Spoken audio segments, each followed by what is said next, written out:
Nobody moved. The hallway outside Ethan's apartment had become eerily silent. Only the sound of rain tapping against the windows echoed through the darkness. Ethan tightened his grip around the pistol. His heartbeat remained steady. Years ago, fear had controlled him. Not anymore. He looked toward Isabella. She was trying to stay calm, but her trembling hands told a different story. "They followed me from Prague," she whispered. "I lost them twice, but they always came back." Ethan slowly nodded. "They never stop." Outside the apartment door, a man's voice spoke again. "Mr. Carter, you have 10 seconds. Open the door." Silence. 10. Ethan quietly walked into the kitchen. He opened another drawer. Inside was an old leather pouch. He emptied its contents onto the table. A spare magazine, a folding knife, a compact flashlight, and an old detective badge. Metropolitan Police Service. Detective Ethan Carter. Isabella stared at the badge. "So it's true. You really were one of them." Ethan slid the badge back into the drawer. "I was, until Prague destroyed everything." Outside, 7, 6. Ethan pointed toward the fire escape at the back of the apartment. "Can you climb?"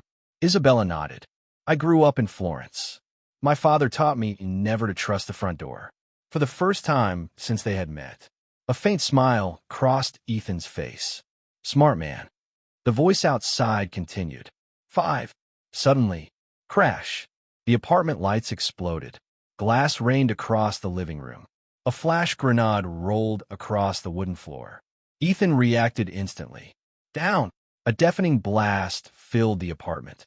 White lights swallowed everything. The front door burst open.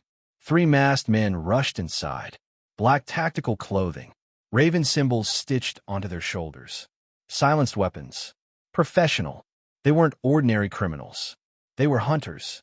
Ethan fired first. The bullet struck the nearest attacker in the shoulder.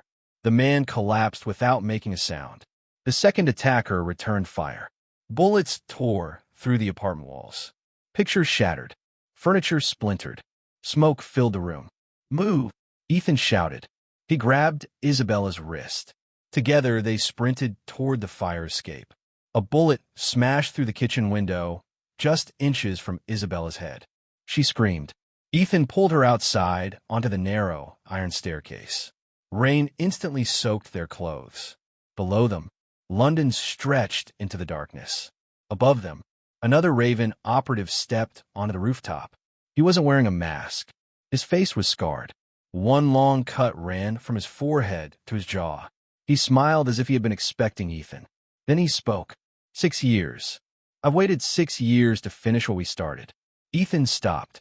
The color drained from his face. He knew that voice. "Marcus." The scarred man laughed. "But you remember me. I was afraid the explosion had erased your memory." Isabella looked between them. "You know him?" Ethan didn't answer. His eyes never left Marcus. The man everyone believed had died in the Prague warehouse fire. The man who had betrayed their entire team. Marcus slowly raised his pistol. This time, no one walks away. Lightning split the night sky, and as thunder roared across London, Marcus pulled the trigger.